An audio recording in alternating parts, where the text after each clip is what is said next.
So there is new possibilities. Some jobs will go extinct, but new will be created, new demands. But it's difficult to say whether the bill will be same level of job available, more jobs than today or less jobs. Like, we don't know.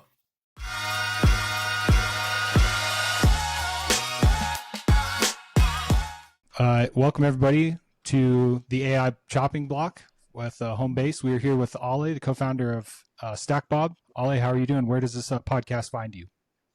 Sure. We also have Newton here. Glad to be here, and my friend also.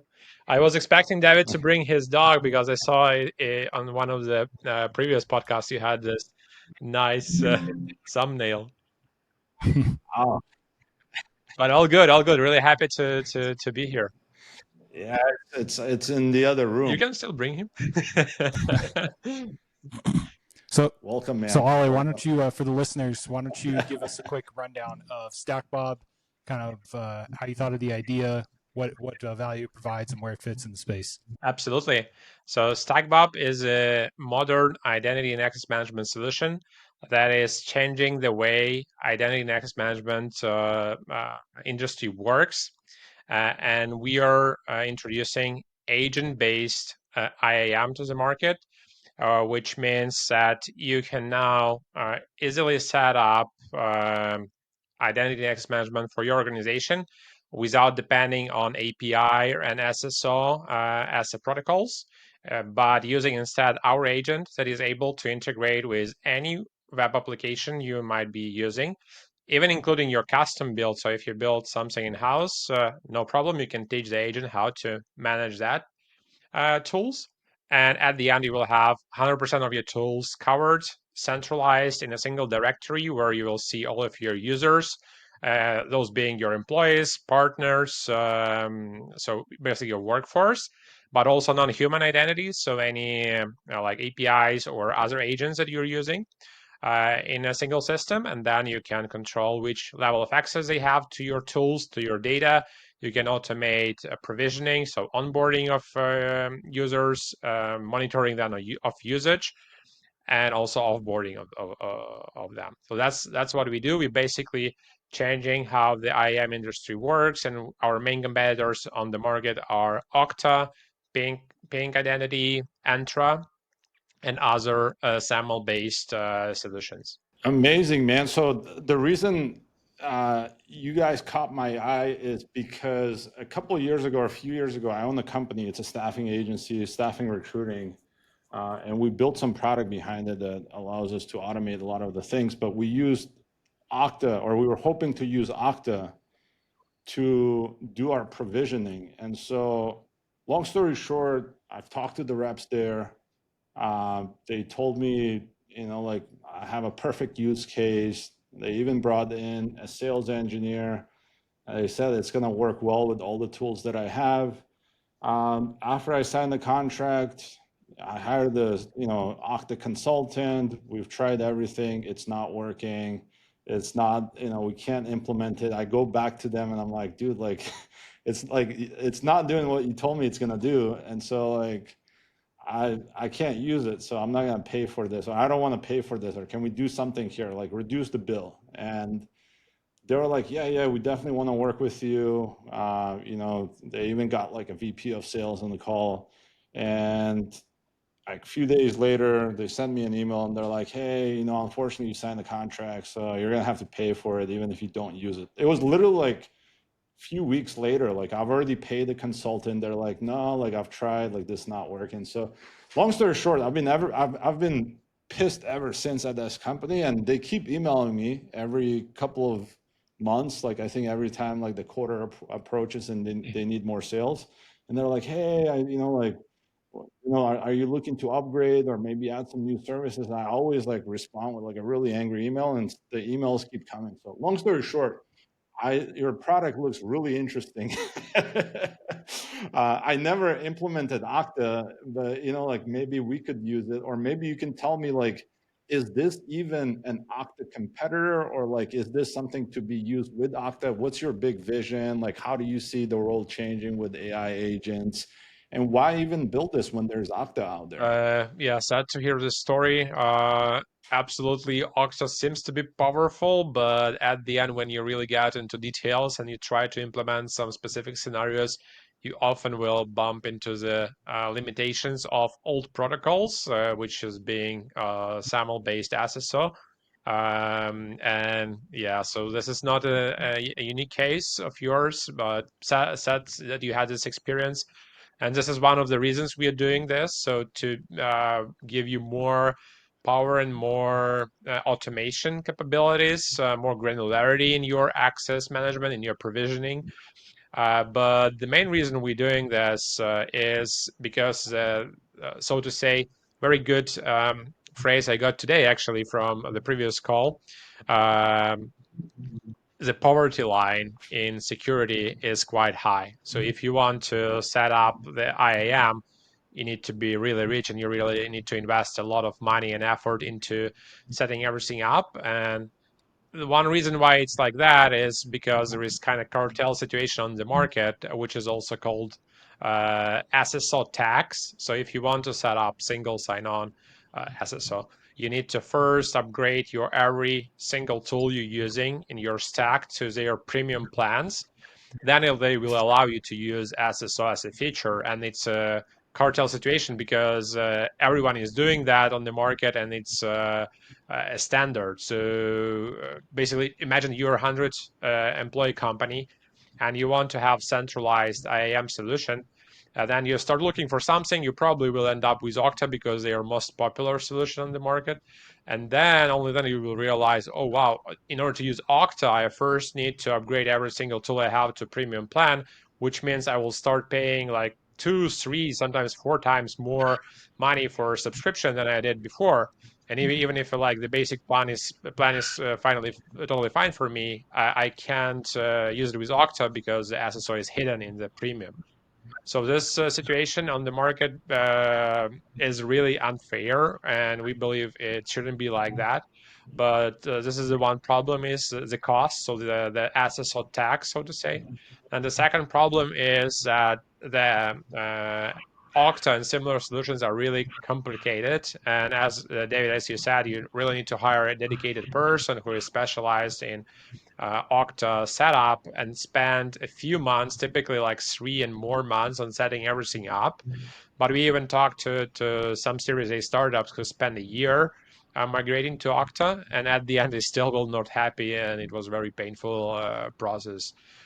So the second problem is the complexity and time to value. So you really spend a lot of time before you get value out of that. Even if you do, maybe you don't like David in your case, it might be that it will not work out.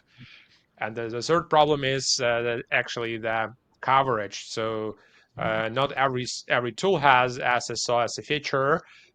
And even those tools that have SSO as a feature, they still might be very limited in what you can do through that protocol because it's quite a legacy protocol and not everything is possible through that protocol.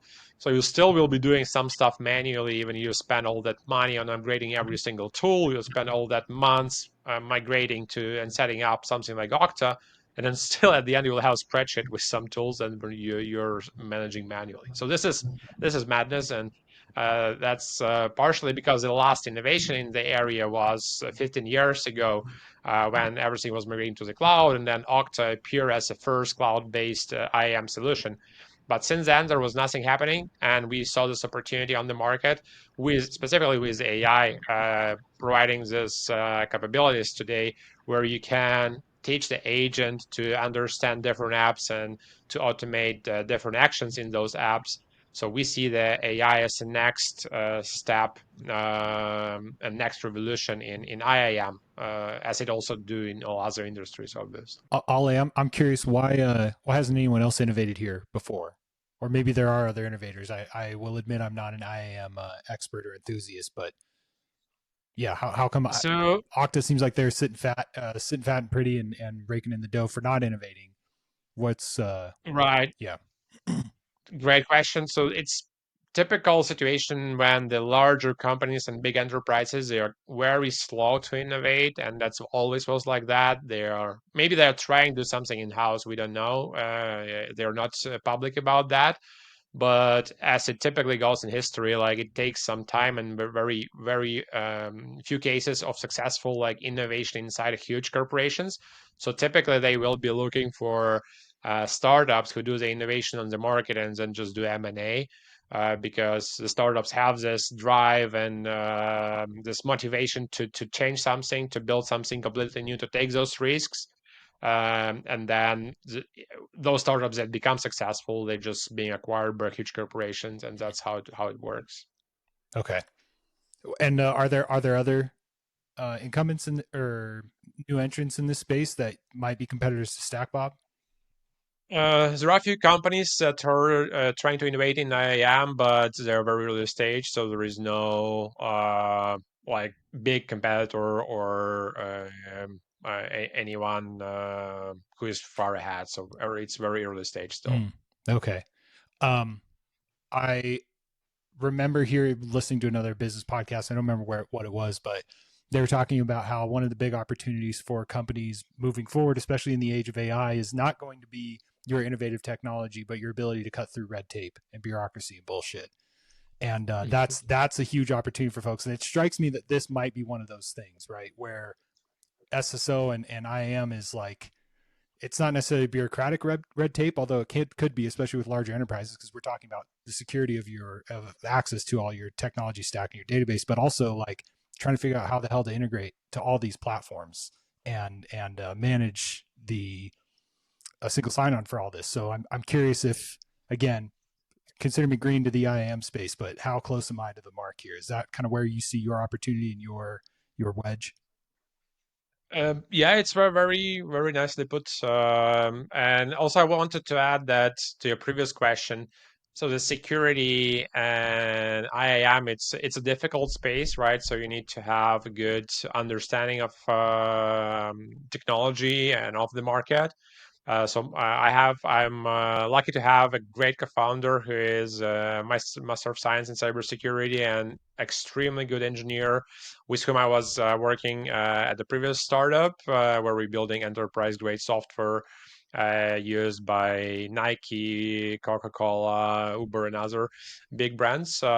And we had this insight about the insufficiency and like the problems with IAM working there. And we were brave enough to step in and say, hey, we're going to change this. Actually, the entry to this to this niche, to this market is much more higher, so the threshold, rather than building like sales automation tool or productivity tools, so to say. Yeah. And so you said your previous company, is that Smartly or Xenos? It's Smartly, Okay. where we're building the dynamic rate optimization tools. And actually, it was part of AdLib, so this is a startup that was acquired by Smartly, which we were building from early stage, basically from MVP to acquisition by Smartly. And after acquisition, we started working on StackBob. Gotcha. Now, you said your co-founder is data scientist. Is your background in like IT and SSO and IM, or how did you get into this? Was this always something you were working on, or did you just run into an issue one day and you're like, I gotta fix this. It's driving me nuts. So I before StackBob, I was working in 5 different startups in technology, and most all of them were B2B. So my background is a B2B software building, and not specifically cybersecurity before StackBob, but I was well aware of the problem with how big businesses are managing accesses. And it was my personal problem at the previous projects, where we were growing a team very quickly from like few engineers to over 30 engineers. And this access stuff was my personal problem as well. So that's how having a really great co-founder with a background in cybersecurity and high load and data science engineering, how we end up building. So I'm more business person, but with a good understanding of the problem, while my co-founder is a great technology person. So, you said that the barriers to entry in this industry are really high, but it sounds like to me you have a really compelling value proposition, given the how you put it, the high poverty line within IT, right? Because you got to upgrade all your solutions to the enterprise plan to be able to access SSO, and SSO costs a lot. So if the barriers to entry are high, I guess what do you think your secret sauce is that's going to allow you to deliver on this value prop? And I have a feeling it has something to do with AI agents, because you've mentioned it a couple times, and that's what we're here to kind of evaluate on the chopping block, is what's hype, what's not, whose job is on the chopping block. So maybe you could tell us a little bit more about that secret sauce, how you're working AI into your product, because for the life of me, I can't.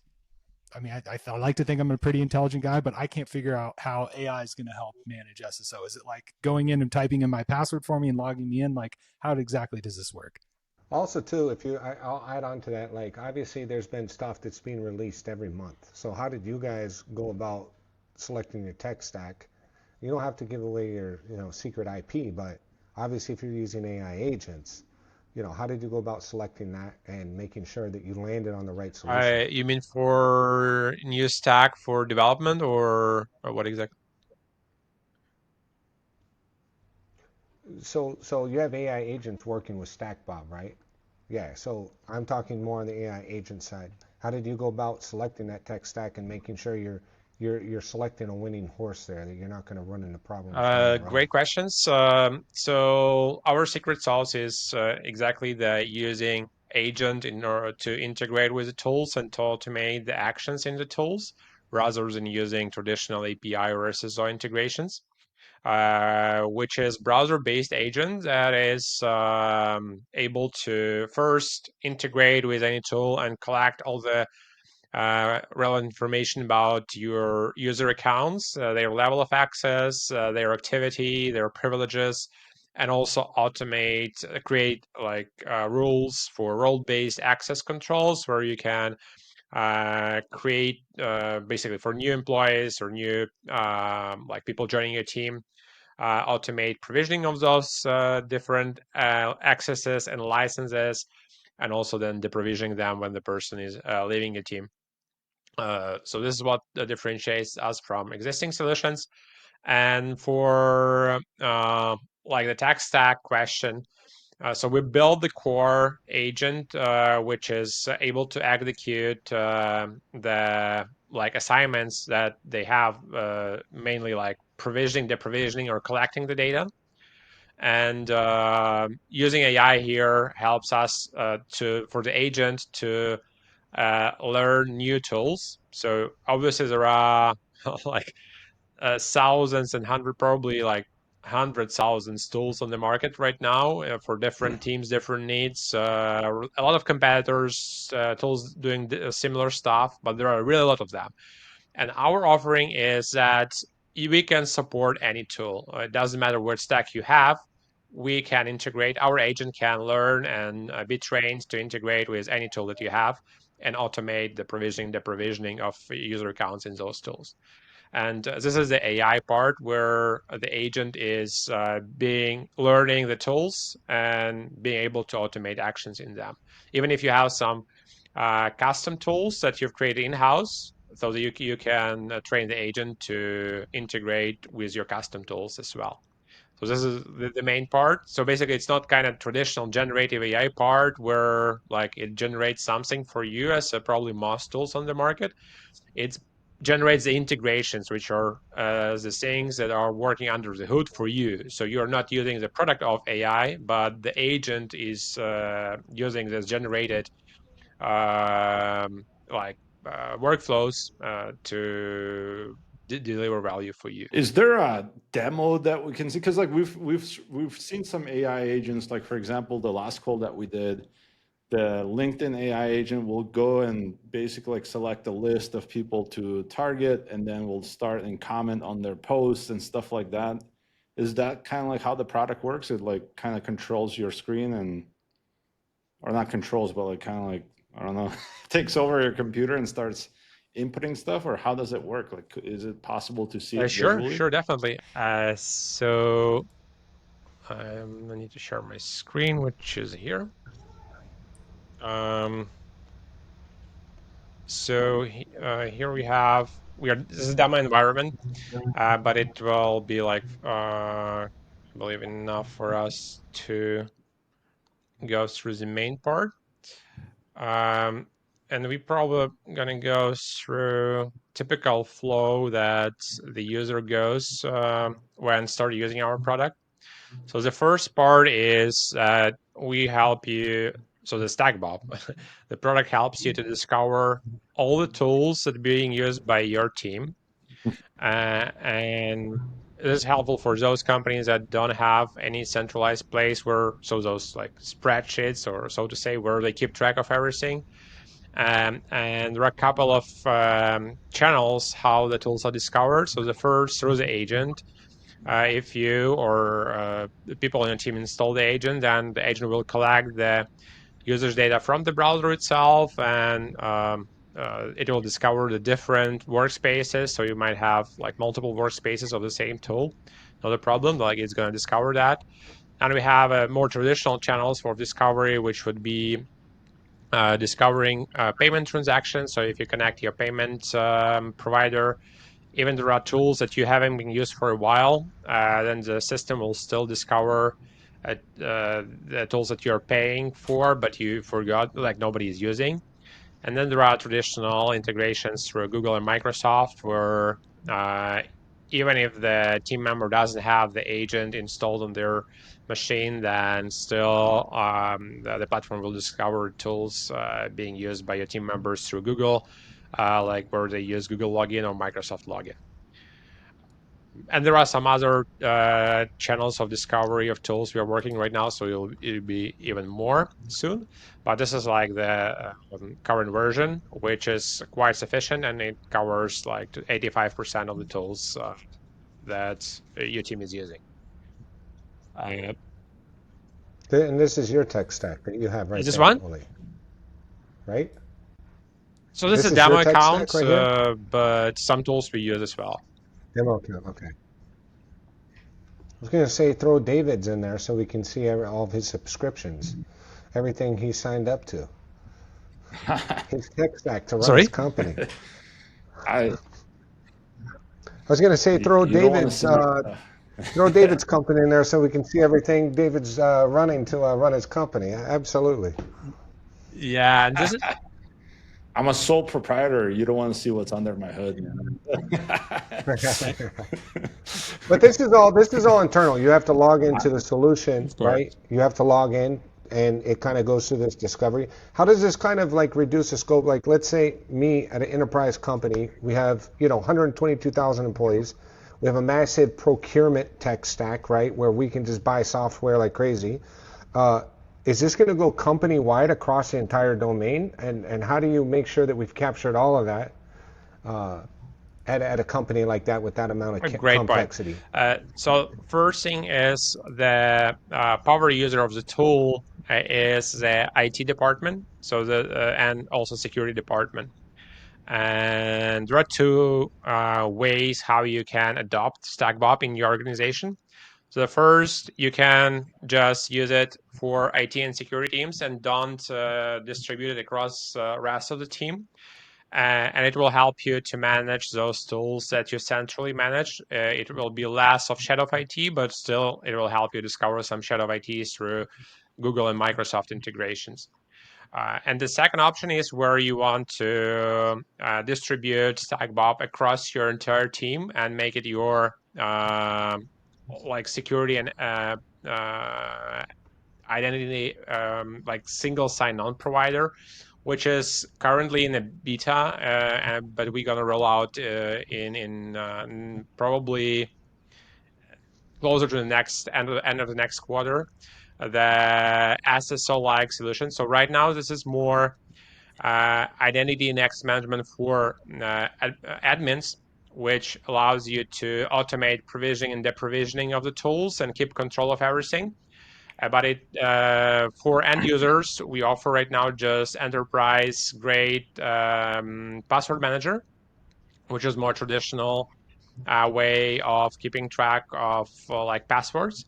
But the next big step and next big innovation that we're gonna release will be SSO-like, so single sign-on like solution, which will use very special approach of creating sessions in StackBob and then sharing them with your end users without them being able to use passwords. And we're still thinking like how to package that everything, basically that part, but that will come soon, and we're probably going to talk a bit about that a bit later. So right now, this is the main value of the product is that it allows you to integrate any tool, and we can take probably Atlassian as an example. An SIT or security team, you can synchronize the tool and get list of every single user account you have in every tool that you use. Then for every user account, you'll have a list of licenses or products that were provided to this user. You'll have the permissions that were granted for this user. You'll have the cost and the user's data. And from here, you can also do the removal. So you can deactivate the entire accounts. You can remove specific licenses. You can do like bulk actions and remove a bunch of users from a single tool or from multiple tools. So basically do your provisioning and deprovisioning. And we have the view, like you can have the view by tools. You also have the view by users, where you have all of your human and non-human identities that are currently managed, that are being provisioned, that are being deprovisioned, and also your former employees or partners that already been deprovisioned. And then for every single user, this is a demo account, but let me find someone with some tools. Maybe this one has few. So in real life, you'll have like tons of tools for every single person, and then you can also control access to the tools for every single tool, or you can do the scheduled deprovisioning. So you can say, oh, this user is leaving us at the end of the month, and we can deprovision him entirely. Then you have the view where the system recommends you all of the inactive or dormant accounts that you have across all of the tools. So here we have example. We have this user having been using the tool for 12 months. And here we have like Figma, Atlassian, HubSpot, and other tools. So we can also review those recommendations and then do the bulk removal for account that you believe should be removed, or you can create some rules for that as well. And then you have all of the logs across the organization, or you have logs across specific, so every single tool where you can see where, for example, for this workspace, when the access was removed for a specific user account, or when it was provisioned, so granted or requested. So everything, every single action is being recorded, and this is important for compliance audits. So yeah, I know this probably was too much information, so please ask any questions you might have based on this.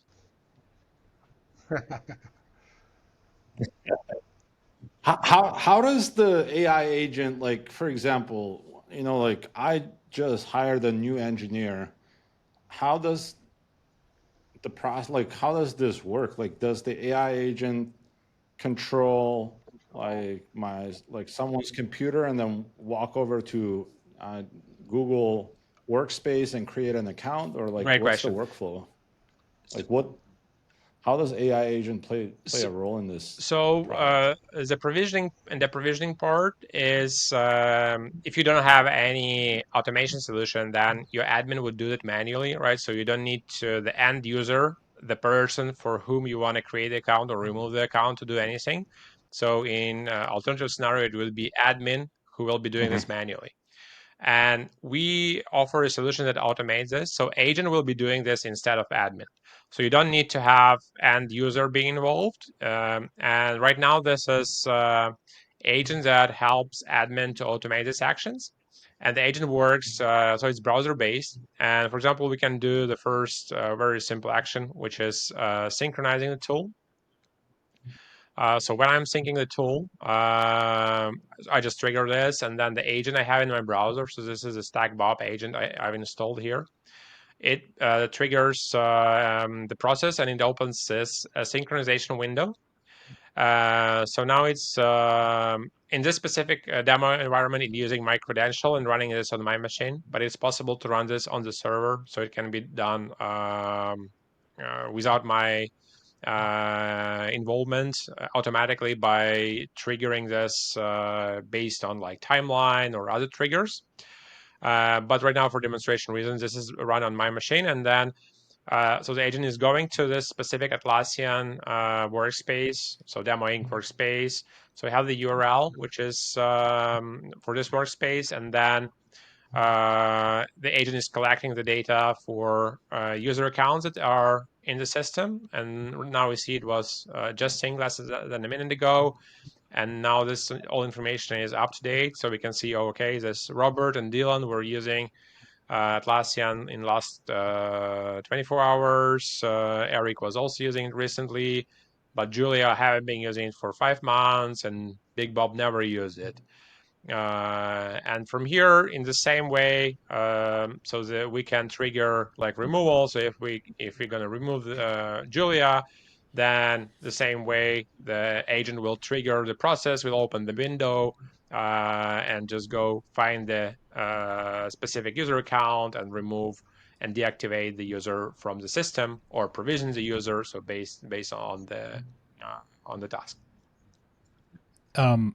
Ole, I'm curious. A lot of times when we talk to other founders with AI solutions, there's still a lot of human in the loop. And so I'm curious, how do you prevent AI from becoming a single point of failure within StackBob in terms of managing, managing like identity access management? Ideally, like in the long run, we believe this would be your AI admin, so to say. So if we're going to talk about the team of your podcast, so which jobs are under risk, we believe this job of like provisioning and deprovisioning can be fully automated and managed by AI. Obviously, you would still have some chief security officer or chief information officer overlooking this and defining the rules, either by communicating with tool or just by using a regular interface, whatever they prefer. Because I also see a lot of companies trying to use chat as a main interface for interacting with the tool. But honestly, quite often it's much more hustle, like writing and typing and communicating, rather than having a proper interface where we can clearly see what's going on and just like turn on and turn off some things, which would be much easier. So it depends on the scenario, how exactly you're going to interact with a tool. But in the long run, this would be like your AI IT administrator that will do all the provisioning and the provisioning. I guess where does this stop for you then? You mentioned like you see StackBob becoming kind of your AI admin, at least for provisioning and access management, but are you looking to take over more of the IT department and support department there? Like where does StackBob stop taking over the world, or is it all of IT? What's kind of your long-term vision? Actually, even right now, it's not only for IT. So IT and security are primary users, where we For IT, we automate the workflows, so the manual tasks they do. For security teams, we provide the full view of all of the accesses and permissions, and we help them to streamline the compliance process, right? Because if you want to go through security compliance like SOC 2 or ISO, then you need to have IAM system in place. You need to be controlling your accesses centrally. This is a requirement. You can potentially do that in a spreadsheet very regularly in a manual way, but that's not going to work in the long run. So this is our main value where we target IT and security teams.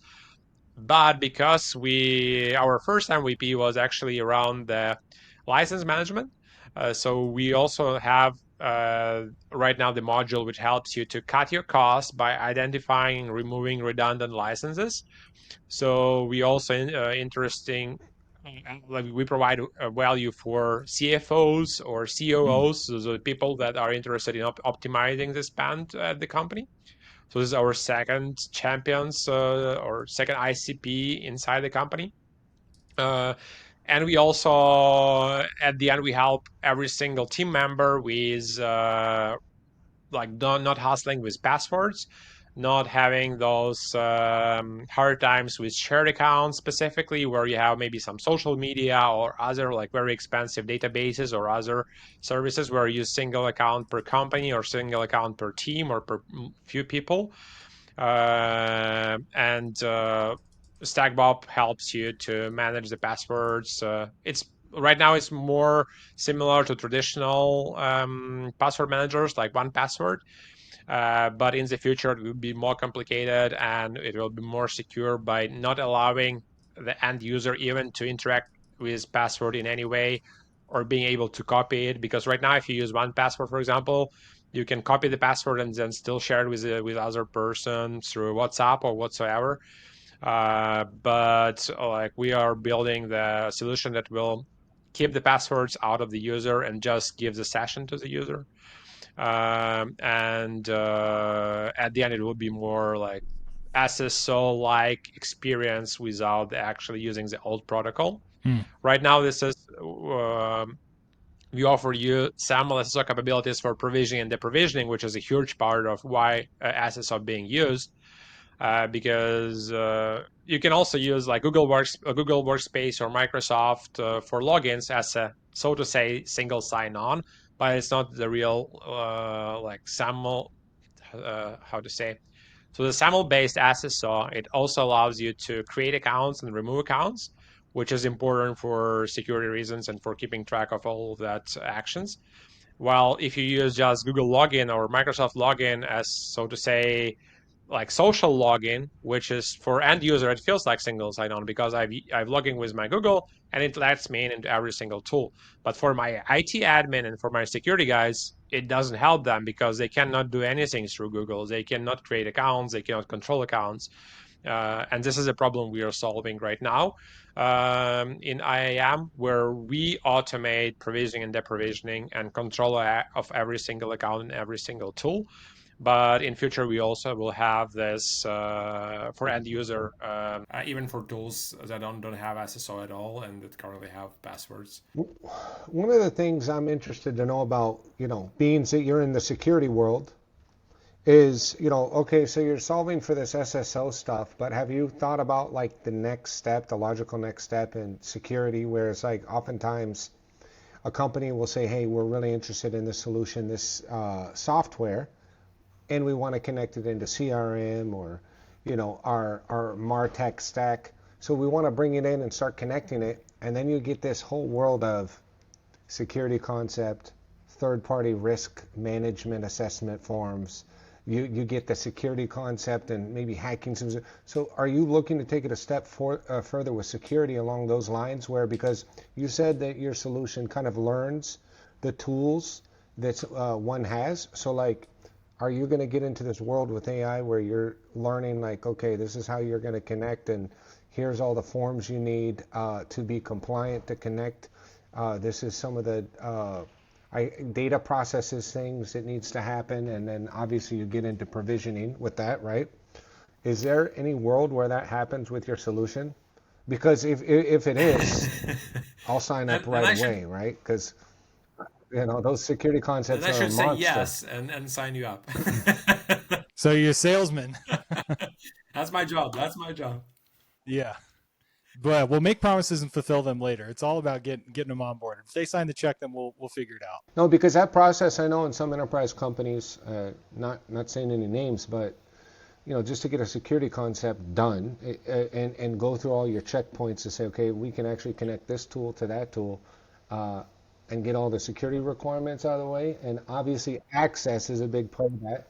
It can take you 8 months before you touch one configuration in the tool. So obviously, that's a pain point that I've been thinking about and I've dealt with for the last This 5 is very years in insightful. my I believe career. we need to make a separate discovery call with you on that. Yeah, there you go.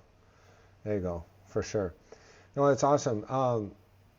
Where do you see like AI going in the next couple years in the space, and do you really think that truly like it's gonna, because they always say, oh, AI is gonna create these, all these jobs. Do you see that happening with AI in this space? Is it gonna truly create more jobs, or is it just gonna allow guys like you to get started up with less employees in That's the a good future? question. I think like overall AI is probably underhyped. That's my opinion because underhyped. Underhyped. Because like truly it brings Okay. so many new possibilities in what can be automated and what will be automated that it's probably difficult to digest for humanity. And obviously in the tax space, everyone is talking about AI and implementing AI, but like in other industries, people like probably talk to Gemini or ChatGPT sometime, but I'm not sure that they are thinking like how much will be digitalized and automated in our day-to-day lives in the next like 10 years. And I will believe it will be like really huge changes and like personal Jarvises, like in Iron Man. I mean, it's a no-brainer to have one. I mean, I was dreaming of one like for a long time, and now it looks like it's gonna be a reality very soon. And also then the software, right? So we had this shortages of developers, extremely high salaries in tech compared to other industries, and now like creating a software tool is becoming really really simple with what AI brings to the table. And honestly, the software becomes, I really like the comparison where the software becomes new content. So before, a lot of people were able to create content because they know how to write, and now a lot of people will be able to create their own software for any need or problem they will have. And this is probably true for like personal problems, but it's more relevant for businesses. So if you work in big company, you have tons of different needs and problems that you need to solve. And so today, actually, we live in the era of the highest abundance of tools that we have on the market and the highest number of tools that are being used in companies. But I believe it will be like much more because now every single individual or teams will be able to create their own tools for some specific needs they have, and it will be like just like explode the number of tools being used. And that's why we also creating StackBob to be ready for these changes that will gonna happen. Because with traditional technologies like with Okta, like you can do nothing with those like other agents or other custom tools that were built. But the agent we are building will be able to handle those as well. So I believe like there are really a lot of changes coming to the every industry right now, and probably it's difficult to imagine how the future will look like in 10 years. But to answer your question, like will there be like more jobs created by the AI? Like It could be similar to what happened with content creation, right? So we had previously like few big media outlets that were creating content, like the TV channels and so on.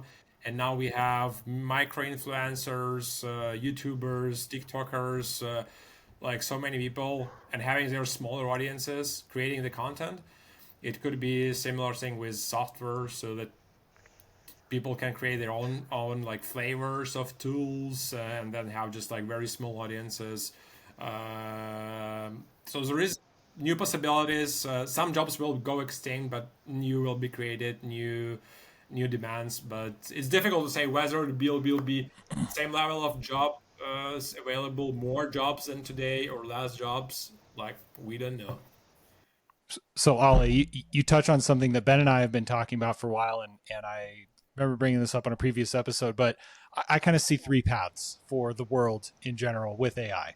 The first one is AI takes all our jobs, and all the power is consolidated in just a few select companies, OpenAI and Anthropic and Google, and we just live in this like dystopian cyberpunk tech oligarchy, and they have all the power, they have all the AI. And on the other scenario, it's this utopian world where AI takes all of our jobs for us. No one has to work anymore. We all get UBI or some payment, right? Or they fix scarcity, and we can all just like sit around and paint and make art all day, and we could do whatever you want. You can program for the fun of it. Both of these seem, well, one seems more likely to me than the other, and I won't speak on which one. But there's a third option here, which you've kind of touched on, and I think it's the fragmentation of the market and the democratization of software, right? Because you can now vibe code, which I love the term. I know real developers like hate it, but whatever. Now you can vibe code your way to any application, right? And they're pretty usable. We even see people, like you said, software is the new content. Every 20-year-old kid who wants to be an entrepreneur on YouTube can just spin up a landing page with AI, and then for their product they've built with AI, and they're just ripping off one or two features from an existing legacy product, and they're selling that for like $10 a month. And so the way I see this going is, or the third option here is a world where AI democratizes the building of software, much like laptops and personal computing did for content creation, music and video and game development, to a point where everyone, like you said, can build your own apps and you have your own small customer base. And I imagine a world where maybe, for me, I'm in Denver. I have Derek's software house, and I'm in the third floor of a building, and in the fourth floor is my customer. It's a marketing agency, and they're providing marketing for the bakery that's on the bottom floor, and I provide the AI tech stack for them, and the database provider is in the second floor right below us, and I run my AI on their database. And I'm just like the coffee shop and the bakery serves the businesses that are on that block. I serve my software to those people, right? And the costs for me are low. It's made me and one other person, me and Ben. And of course we use StackBob to manage the access and provisioning for all these apps. But, I see a world in which we all become blacksmiths and cobblers again, where we specialize in our craft and we're just building software for the specific people, either geographically or we self-organize some other way.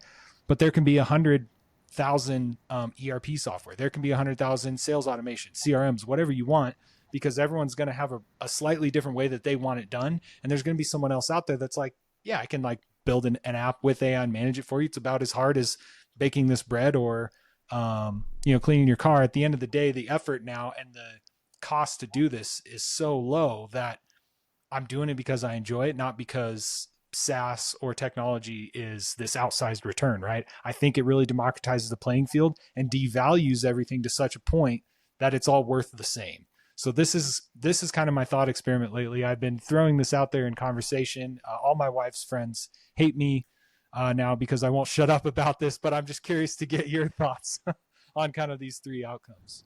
Yeah, the last one resonates the most with me.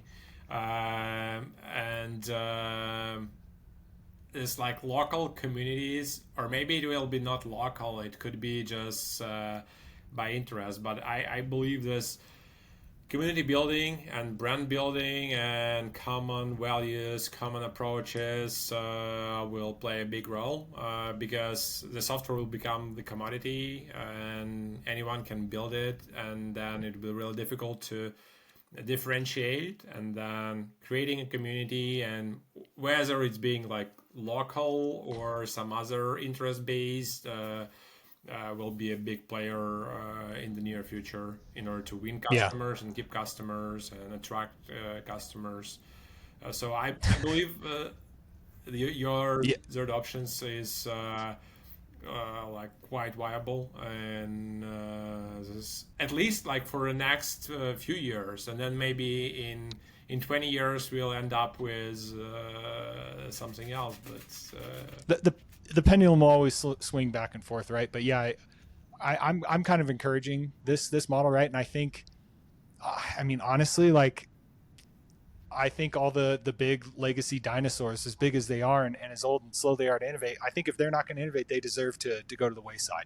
And some of these companies have been around. I mean, SAP is 40 years old. Google is 30 years old, roughly 25. I mean, in technology speak, that's a long time. My MacBook Air from 2020 is now 4 years old. That's an M1 Mac. It's a dinosaur now. So yeah, I mean, I think it's time for fresh faces, and it also, you can call me a bleeding heart liberal, but it also redistributes the wealth too, right? Like, does Google necessarily need all that power? And I think it's great to put that back in the hands of the many.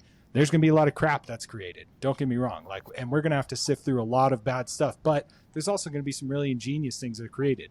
And I think about, I'm a musician and producer, and I really like to discover new music, but it becomes harder and harder because more people can make music. It's easier to do. So it's really hard to find good music, but at the same time, more good music is being made if you know where to look for it and how to find it than ever before. So, if you take the good with the bad there, there's a lot of opportunity for everybody. So if is anybody out there that's like, there's too many CRMs, I had an idea, but like, I don't want to create another CRM, I think you should create it. And I've really come around to this idea. There's no reason that you can't create StackBob V2. Sorry, Ale, but someone out there might say, well, I think I have a different idea, or maybe a different UI or a different workflow, and someone else is going to prefer that to StackBob, and that's okay. There's room for everybody. The StackBob is much more difficult to create than the CRM, but you can try. Yeah, that's true. That's true. You have a better moat. I was going to say that, like, to your point, Ali, is I think the developer, the era of the developer is going to be much less prominent, and then this era of the knowledge worker, the person that really understands the processes and an overview of systems and workflows and end user experience, is going to be king. And one person we all, I think, revere in this space is, ex-CEO of Apple, right? He was a magician at this. And so I think the visionary, the person that can take a very hard problem and understand and is the knowledge worker in that space, they're going to be the winner in this new AI world. So what do you user think about that? experience will be one of the main differentiators, right? Because if anyone can create the CRM, then that CRM that will be more easy to use, more, I don't know, appealing, nice looking, and more, I don't know, with a vibe that you like, right? Might have some specific brand tone and communication style, and then it just like resonates with you, and they say, I like those guys. I like who created that. I like how it looks. I like how it works. I hate the HubSpot. It's like so clunky. And actually, on your point on this, and Derek, on your point on CRMs, when we were starting StackBob, we were thinking like, there are so many CRMs. Why people still start creating new CRMs? But then when we started like creating our sales stack, with so we didn't want to use HubSpot because we had experience in the past, but we kind of like Pipedrive. But when we set up Pipedrive for ourselves, like, we ended up with so many like unpleasant things and like clunky stuff. Then we actually switched, and now we use Folk CRM, which is a modern age CRM. Have you heard about Folk? I'll share it with you later. They use like Notion-like designs and style, but they have extremely great browser plugin which allows you to connect with LinkedIn, Twitter, so X, and other platforms, and it's just like very fresh, very optimized, and very very pleasant to work with. And and we switched. So that's exactly my point. I'm a huge Notion fan. I love the UI. I love how simple yet powerful it is and how flexible, right? And at first I was like, why does everyone care about Notion? It's like this database thing is complicated. I don't care. But as I don't know, as I needed to be more productive and track all my projects and things at work, I was like, okay, I'm coming around to this. And now I go into other apps. I'm like, it's not Notion. You know, they really cemented themselves in my head as like a good experience in UI. So there's also trends and shifts in preference, right? Something like Notion can come along, or Netflix or Amazon, and they can say, hey, by the way, you can get movies right from your couch. You don't have to go to the movie store. And then everyone's like, well, I don't ever want to go to the movie store again. I don't ever want to use an application that doesn't feel and look and act like Notion. And I love Folk. This is awesome. They're now going to be my number one recommended CRM if anyone asks me, because it's the Notion experience. And so just one of these brilliant ideas, just like in music, a new song can come out and then everyone's like, that's the trend, right? That's the hit of the summer. We're all going to make music like that for the next 2 years. Everyone wants to do mumble rap or whatever the hot thing is. And this is that mumble rap moment for CRM, if I may, is the Notion-like experience. So I think that's, coming back to the point, that's kind of the opportunity that people have. And like you said, why the hell is everyone making a new CRM? Well, they didn't make it like this yet.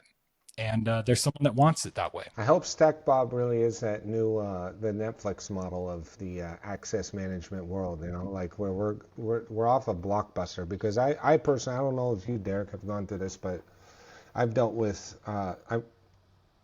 old school access management, SAML, all that nightmare. And man, if you can make that world easier, it's going to be a better place. I'll tell you that. So, actually, our mission is to make IAM a no-brainer for any organization, because right now so many organizations might benefit from that, but because of IAM being so complex and so expansive, they would never do that. But with our approach, we believe even a few person startup would benefit from using StackBob. And moving forward, we're gonna provide more and more cheaper plans for small organizations. Right now, because we are really focused on mid-market, so it's 100 to 500 employees companies who are our main target market. But we're gonna build more and more self-service features and also start offering to smaller businesses a self-service model. So yes, Ben, that's what we want to make happen in the market. So you're actually going down to try to accommodate smaller businesses. Do you have plans and designs on going entering into large enterprise space and tackling some of Okta's largest customers? There is a possibility in the market to become basically add-on for Okta or Entra and help those big customers to manage tools that they can't manage with Okta or Entra because of their limitations. Okay. And there is also a possibility for that, which we're going to tackle later on. But right now we want to be your core IAM solution. So we are looking for companies who would like to have IAM, but they don't have it yet because of all that complexity and costs. And then we come and say, hey, now it's time for you to have one. So this is the companies we are looking for right now. If you're listening to us and you've wanted to have IAM, but it was always discouraging because of all this complexity, just reach out. I will be happy to learn about your needs and make sure that StackBob fits into your stack. Amazing. Ollie, if you don't mind me asking, how many customers do you have right now, if that's something you're willing to share? Right now it's a few dozens. So we're still early on, and we are trying to be really hands-on with every new customer we onboard. So we provide really high level of customer support and service, and we want to be high touch. That's why we are growing I don't want to say slowly, but I want to say mindfully. Methodically, sure. Yeah. Mindfully, I like that. And what I guess what have been some of the pleasant surprises from your happiest customers, and then maybe what have been some of the unpleasant surprises and lessons you've learned from that? It's quite a trend, or how to say, typical situation that we see with the customers when we onboard them, and then they teach our agent to integrate with any like very specific tool that they use and no one else is using. And then when they have that tool integrated, they say, "Wow, really? That's how it works." So this is a magic moment when some very very special tool or in-house tool they integrate and they have it centrally into one directory, all of the users. That's the magic moment. It's a no-brainer, right? Yeah. Yeah, no-brainer. And then sorry, yeah, keep going. The disaster moments. That was maybe one of our early stage when with one of the first demos or first trials we had when we had the UI issue, which during the demo, or not the demo, during the onboarding, the UI was showing to the customer that all of his users were offboarded. And then so he started he started to implement the trial, and then he said like offboarded. So it was just a UI bug, but like he was a bit scary. And just after the refresh page everything was done. But we didn't have any real like issues, and we are really careful with our every new release now. So I hope there'll be no other big issues in the future. Yeah, well, that you didn't happen to vibe code your UI, right? You weren't like, hey, Claude 3.7, build my UI in React. No, we are pretty old school in this in the development. So of course we use helpers, but everything is being like hand coded just with the help of AI, and we review every single pull request that's being made by team members, by another team members, and yeah. So because being a security provider and security product is really important to be reliable. Yeah. Well, this actually brings up an interesting point. So I think it's one thing to use AI to build some or most or all of your application. If you are, again, building CRM, sales automation, right? You want to put together some agents for your like marketing clients or whatever. But on the flip side, if you're in the security space and you're building product that helps with identity access management, provisioning, I mean, this needs to be incredibly secure. So there is no room for error, because one tragic error can cost you your whole customer base. But that's not to say that people aren't going to try and enter this space and AI code most of their platform. So I mean, until talking to you, I didn't realize, but it didn't dawn on me, but this presents a huge risk for the lazy opportunist who says, you know what, if I can make a quick buck, I'll do it. I'll take on the risk, and I'll probably lose the business and maybe even incur some high like fees and lawsuits. But I think this is, I guess, I don't know, I necessarily think I have a question for you, but it's just kind of occurring to me that like this presents a huge risk in the security space, and I want to get your take. Yeah, I think so. The biggest challenge to enter the market is the trust. So in order to win customers, you need to get their trust, and it's not gonna work with just wipe coding. So nobody gonna buy you. So yeah, because I mean we've seen we've seen some startups in the past. I think of WeWork and gosh, what was the other one? Elizabeth Holmes. You know, where they made all these bold claims and got a lot of money and could lie, you know, pretty a long way through many rounds of funding. Only to have nothing to show for it, or to be defrauding their investors, or, you know, whatever the thing is. And I'm not saying people could get that far, but I could see this not only for security and IT, but just for any software, right? It's like we are the imposter. There's no syndrome. We just vibe coded our way through building some application, and it's not a harmless thing like a CRM that's easy to switch or rip and replace, but it's something that may compromise the security of our clients, and maybe those people just don't care, you know. And I think that kind of bad actor or opportunist poses a large threat, given the prevalence and competency of AI coding to a degree, right? Like you and I know it's probably not going to replace the most key developers in the most key sectors right away, but that's not to say that some idiot won't come in and think, oh, I can build an IAM and I can just vibe code my way through it. How hard could it be? And you sell that to one company, right? That's willing to trust you, that can go out on a limb, and you just ruin their, like you expose them to a security threat. that's a big deal, right? You could either be fined millions of dollars or go to jail for something like that. So I think I don't know. I think you can companies build should be wary about it. you can build any platform, so you're not necessarily building a security platform and then ruin your customer data and security posture, even by just building something that was not built for security but for something else. So Absolutely. that could happen.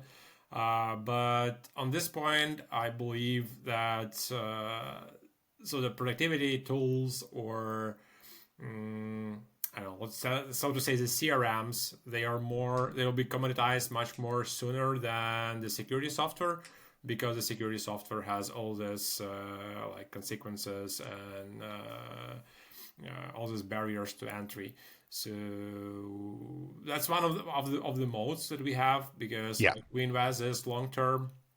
We go through all the security certifications ourselves. We have reliable partners from the industry who test our solution, with whom we like go through different evaluations, and then like just winning customers one by one and extending the customer base and going to like more recognizable brands and adding them to our portfolio. That adds trust over time. So the longer we exist, the more trust we have from new customers and potential customers, and that's could be discouraging for new companies to enter the market, because it takes time to grow in security. And we come back to the point I had made earlier. It's your ability to cut through the red tape and go through the I guess cross that moat, right? And climb those barriers to entry that make you such a valuable player in the space and will set you up for long-term success, right? Because I think the idea of, hey, let's have an AI agent help provision and manage these things, that's the brilliant idea, but no one thinks about all the things that go in alongside that, like you mentioned, building the trust, getting the security certificates, having other people test your software, and really making sure that it's actually safe. This is the long, hard slog that most businesses and most founders aren't willing to go through when they have a brilliant idea like that.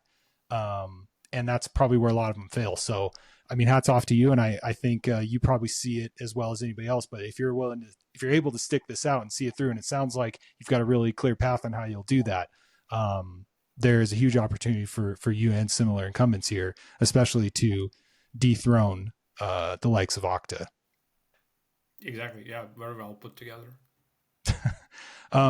So Ale, give us the verdict then. I'm sold on StackBob. I don't have anything that I need identity access management for, but I can see the vision in the future. So you tell me, who is Okta's in your crosshairs, but who's on the chopping block? What roles in IT are going away? How are companies going to re-provision their activities with their existing headcount? How do you see this impact? Let's say you guys take over the world. You're the new standard in IAM for small, medium, and large enterprise. And so how has the IT landscape changed? How would you recommend companies think about adopting these tools early to give themselves a competitive advantage, and also reallocating or shifting the focus of their headcount to more strategic and value-added activities? In terms of like jobs being cut, I don't believe this is like hugely influence the industry, because yes, maybe you will have less IT admins doing manual monkey jobs, but this is for good. I mean, you can always do some more sophisticated stuff and move up, upskill yourself to cybersecurity operations, rather than just doing like the manual provisioning on the provisioning, right? So there is still a lot of challenges in security space where AI will be catching up much later. While we believe so, we will just like push people to move more into the security space rather than doing the manual IT jobs. And then we believe we'll make other team members more productive by always having access on time, knowing exactly which tool stack is being used, where to find data, how to request data, sooner get it approved or maybe auto approved by the system. But also we believe we can help companies with picking up new tools, and as the industry progresses with number of tools available with different flavors and like communities and brands, and this is the things we discussed, StackBob can also be helping you to find new tools and do the procurement process that also Ben touched on, and help do some security checks on those and optimize and extend your existing stack. Excellent. Is there anything that's lost within, like, are there any skills or domain expertise lost by having something like StackBob manage all your provisioning and access management? And I guess, like, is there any like tribal knowledge or anything? Do we forget how to walk, so to speak, if we all ride skateboards everywhere? You get what I'm saying? I don't have a good analogy for this, but is there something lost? I don't think so, because you can do IAM manually in spreadsheets if you are a robot, by manually going into every single tool and collecting all this data and then keeping track of everything manually with all the statuses and changes in the spreadsheet. But that's I would not wish anyone to do this job. So it's get good riddance. Yes, it's cool. It's gonna be good. Yeah, cool. Well, as a final question for you before we wrap up, a lot of our audience is early stage founders as well as business leaders who are interested in AI and technology. So one of the questions I guess I'd have for you is, you come from the startup world. You mentioned you worked at a lot of startups, and now you are the co-founder of your own company looking to shake things up in IAM. What are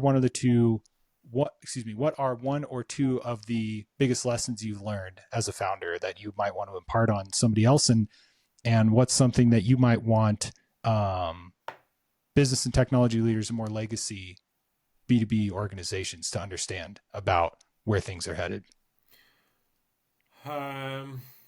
Do you mean in terms of just building a company or in terms of industry changes?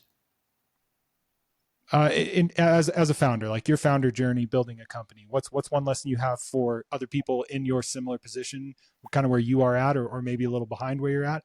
And then for the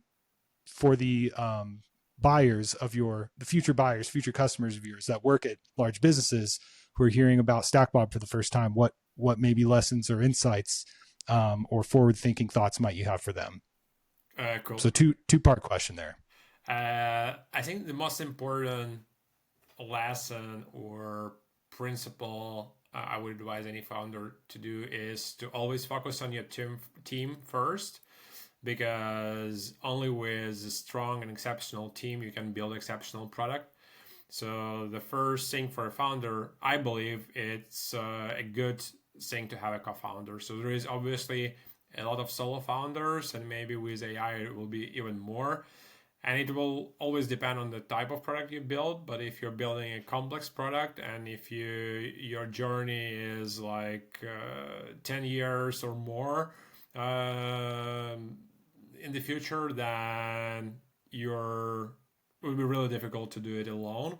And if you have a really reliable co-founder, which is ideally the person that you worked before and then you know really well, not necessarily a friend, because it's even better if you're co-workers and you work together on something, and then you know how you behave in difficult situations and how you tackle business challenges.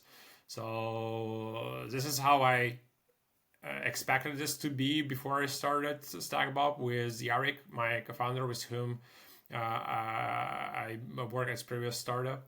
And this has actually turned out to be true. So I really appreciate how he helps me and how we can work together on moving the company forward. And then from your founding team, building your startup team and finding first employees and setting up really strong team from early on, setting the proper culture. And then just when you will grow, this culture will grow with your company, and then you'll be headed to success. And for potential customers of StackBob, so for business leaders who would like to improve their security, I would recommend. So I actually do also recently started doing a podcast with one of our partners. So Art is a CISO and a partner at cybersecurity consultancy. And his favorite phrase is, so the best time to start caring about your cybersecurity was yesterday. So Yeah. my advice to you, if you don't have centralized identity and access management in place, please let's get on the call and talk, even 15 minutes. And you will not, you'll be happy that you do it sooner than later, because all these hacks, they very often start with identity. And the sooner you have centralized system in place where you can clearly see who has access to what, and you can be sure that when the person is leaving, all of the access is being cut and you haven't forgot anything, it will save you from headaches in the future. Excellent. Well said. Ole, for any of our listeners who are also interested in learning more about security and identity access management, what is the name of your podcast that you guys are working on, so we can send them there? It's a Zero Trust podcast, and actually right now it's we are how to say like finalizing the cutting part. How to say Editing? Basically, when you do the post production of the videos. Yeah. So the post production stage, and we're gonna release it probably in a week or two. But the name of the podcast is Zero Trust Podcast, and we kind of build it under the umbrella of Zero Trust Media. So we also have plans to add blogs and maybe some other forms of content. And the motto or the tagline is never trust, always verify. That's how we live and how we advise you to live your business life as well. Okay, so look out for the Zero Trust podcast from Zero Trust Media. Never trust, always verify. So we'll be keeping an eye out for that. If you are interested in learning more about security and identity access management and the other topics that Ole and his co-hosts talk about, Zero Trust podcast is your place to go. And Ole, if people want to get in touch with you, what is the best way to do that? The best way would be to connect on LinkedIn. So you can search Ole StackBob. My family name is Shved, Ole Shved from StackBob, and or just go to our website and book a call with me right away. So I still happy to connect either way. Cool. I can confirm that searching Ole StackBob is the correct way to find you. You're the only one that pops up when you do that. So yeah, cool. Well, Ole, it's been a pleasure. Thank you so much for taking the time. Really appreciate getting the chance to talk to you and learn more about your business. And yeah, again, search Ole at StackBob on LinkedIn to get in touch. And it's a Zero Trust podcast from Zero Trust Media coming out soon if you want to listen more of that. Amazing. I love that. It was a pleasure. Cool. Yeah. Thanks again. We'll talk soon and have a great day. You too. Cheers. Cool.